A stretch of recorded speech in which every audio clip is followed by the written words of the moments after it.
Welcome.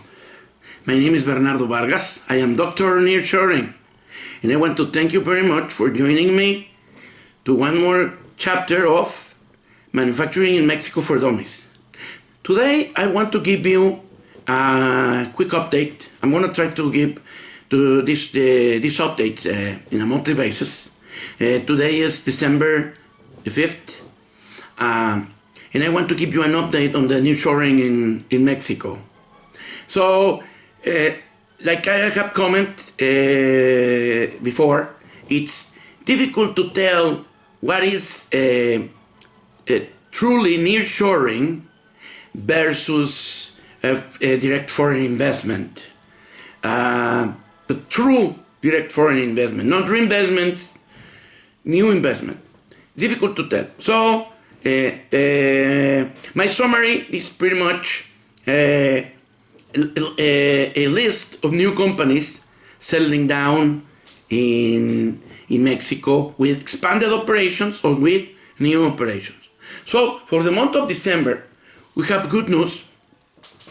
Today I was listening the financial update in a radio. In Imagen, and I heard I think it was not the CEO of Google. It's like a Google division that is in charge of implementing solutions with AI. They're gonna open a new hub in the area of Bajío. I think it's Querétaro or Guanajuato. I didn't catch that completely. And they're going to invest $2 billion. So it's a nice investment. And the purpose of this hub is to give service to Mexico and Latin America operations and provide their customers with new technologies solutions.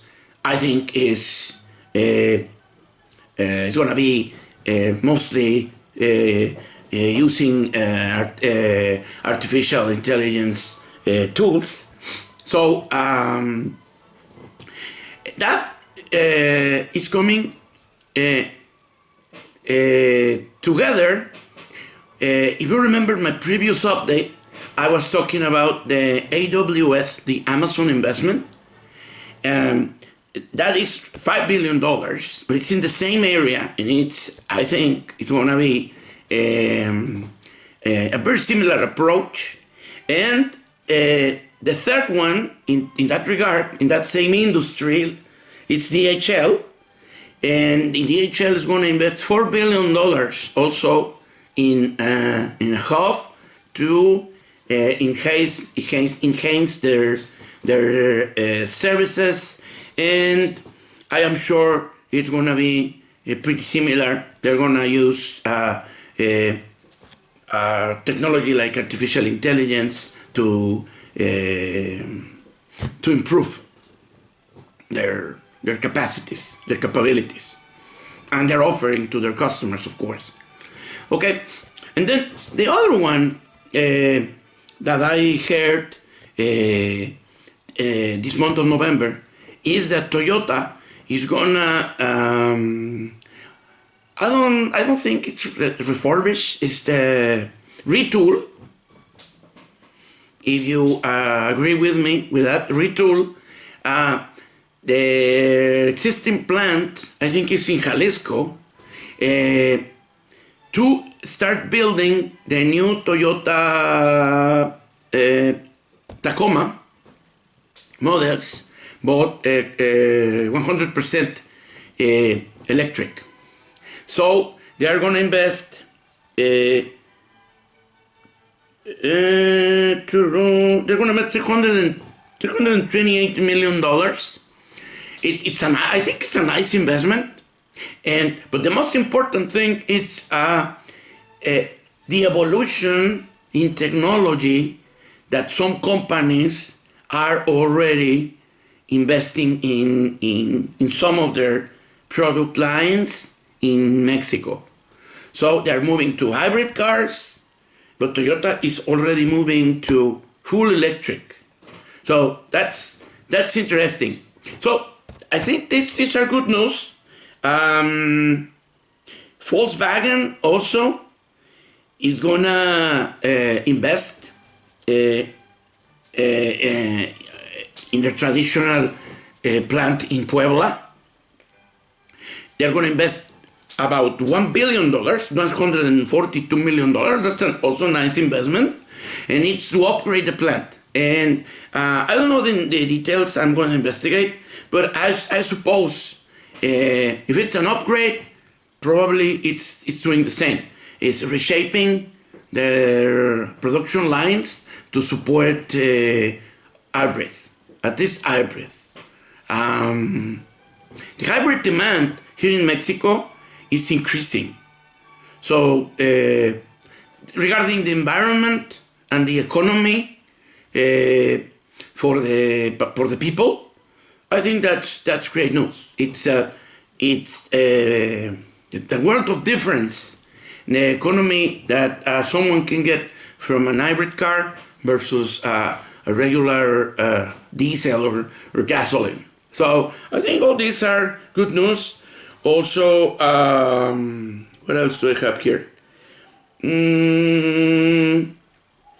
I think Daikin from Japan, the air conditioner manufacturer, that's they're going to invest 122 million in a new plant in Mexico. 122 million.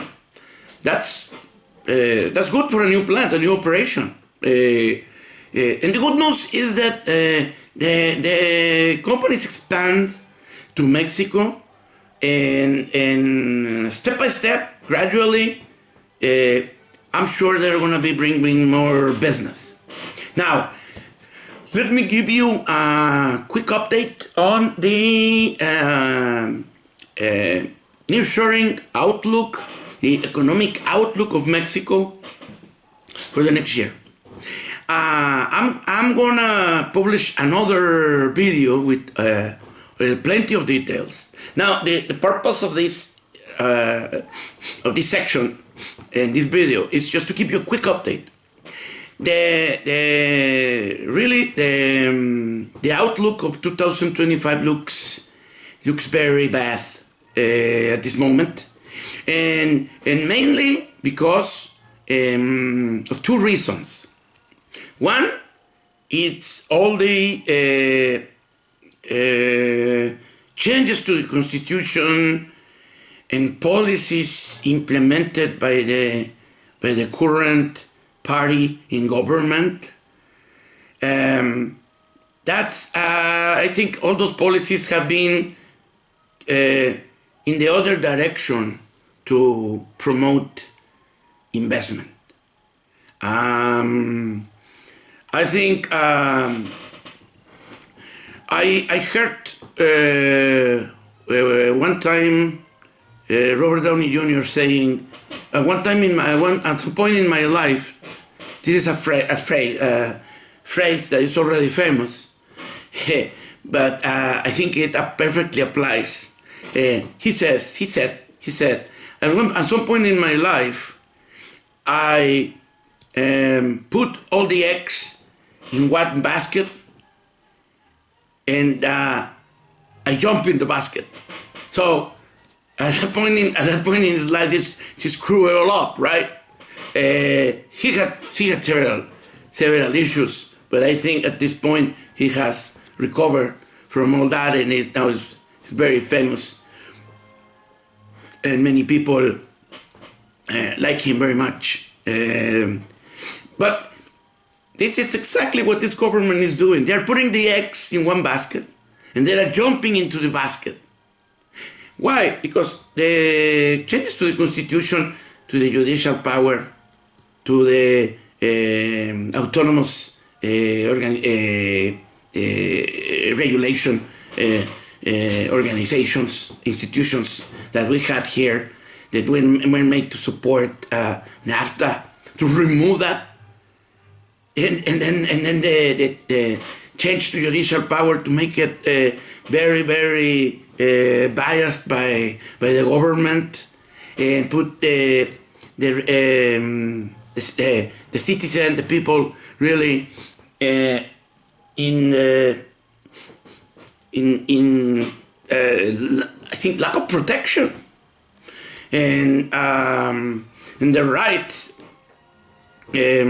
also in question if the law is going to act correctly to protect the companies, private companies, and citizens' rights.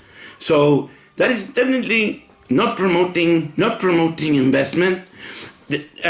Well, the other thing is their budget for 2025 is definitely not focused in infrastructure, not focused in energy, electric energy capacity increase, which is highly needed. I think many companies have decided to wait and not to come to Mexico because there's the supply of electric energy is scarce and it's expensive, and not only not providing to the possibility that private investment can help to install capacity.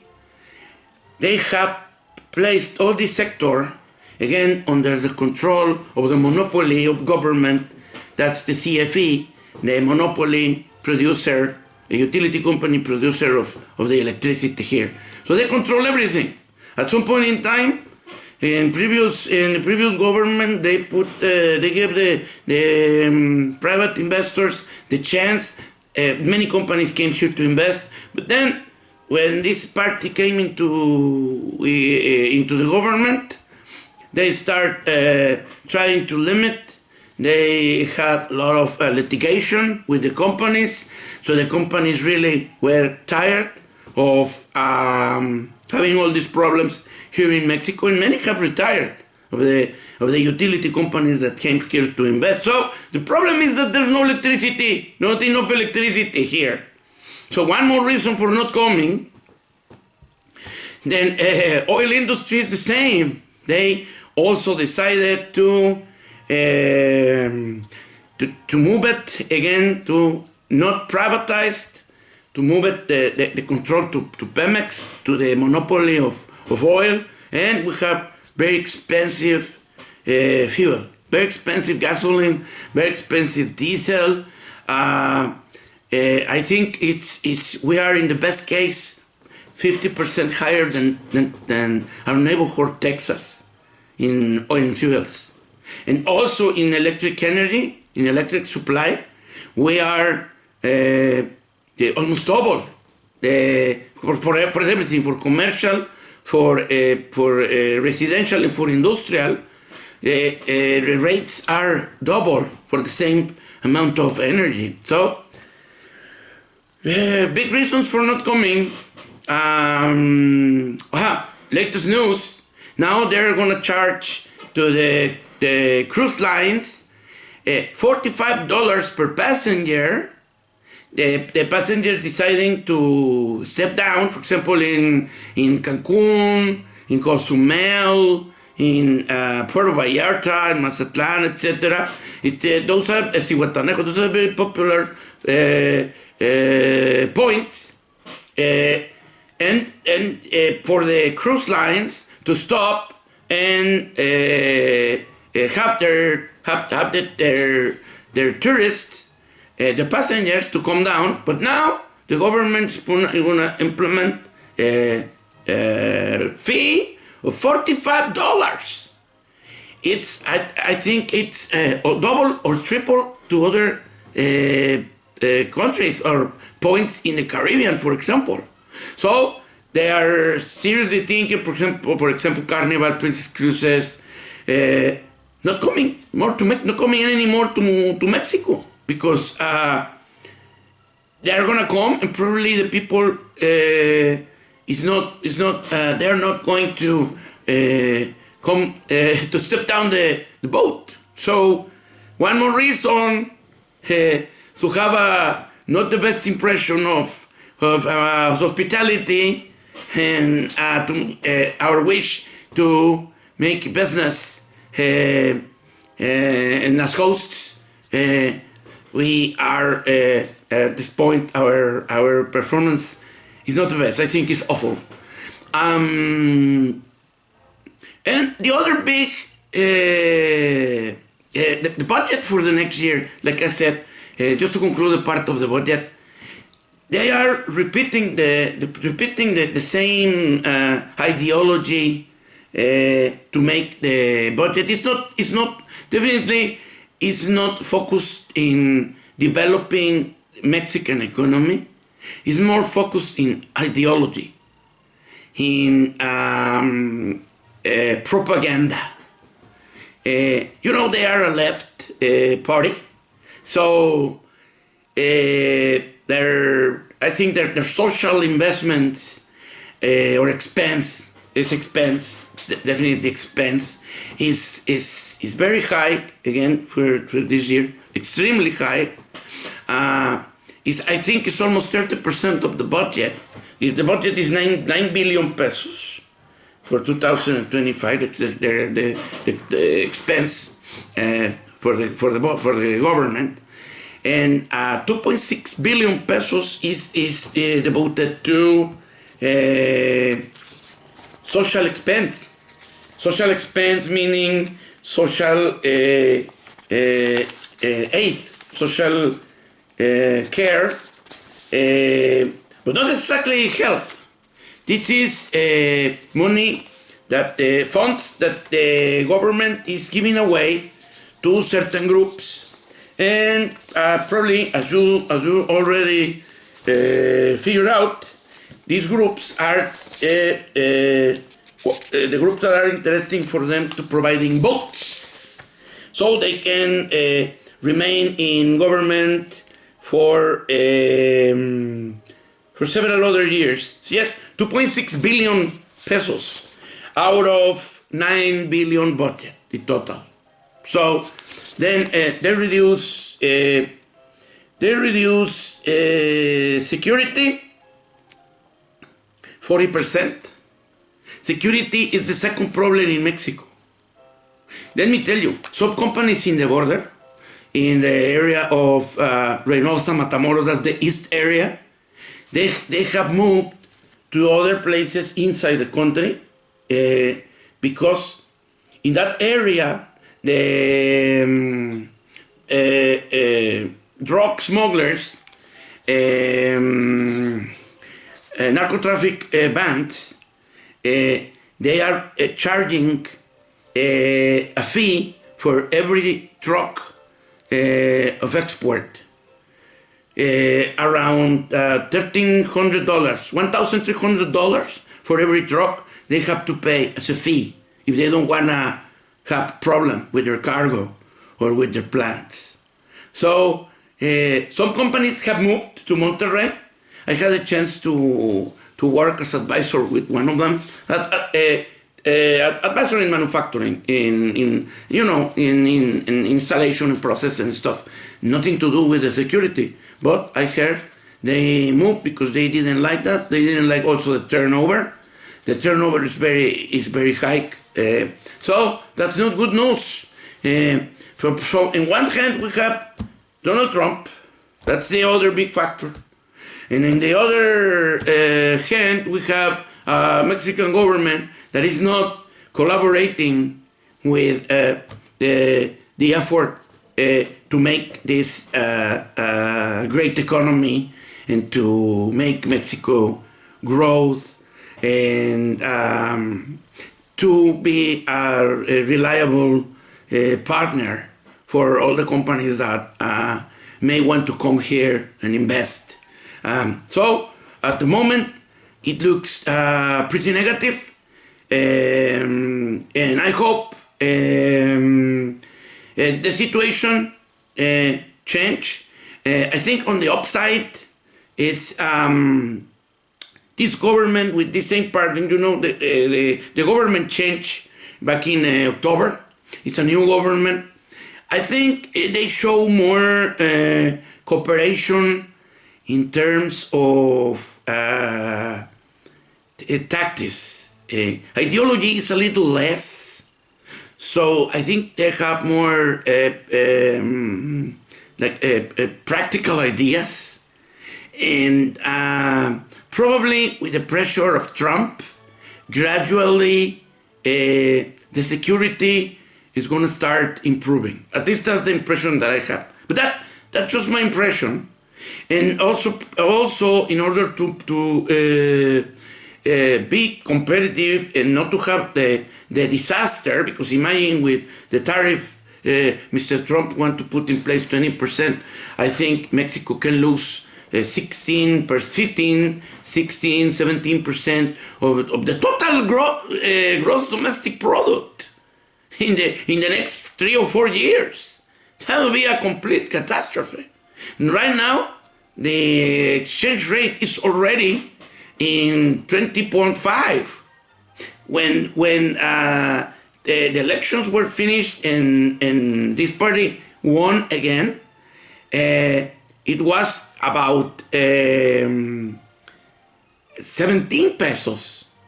So right now, it has also almost lost 25% of the value. I think when Donald Trump comes in January, the Mexican peso is going to devaluate.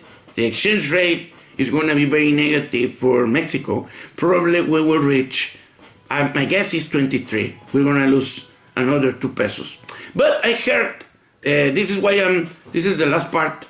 It's interesting that you hear this. I heard the other day an expert from El Financiero saying that loss in the exchange rate may help offset the impact with the tariffs of Trump. That makes sense because the peso is basically when the peso loses in front of dollar, logically you can buy more pesos with less dollars. So it makes sense if there's a tariff, that benefit is going to offset the tariff because the export has to be the products are produced in pesos and they are converted to dollars, right? So there could be, but not total. Perhaps I was making a quick calculation. I think 10%. So that could be also an upside. Well, again, my name is Bernardo Vargas. Today is December 5th. This was Manufacturing in Mexico for Dummies. And this was my Nearshoring update, December 8th. Okay? Thank you very much. And I hope you can watch me again in the next chapter. Bye-bye.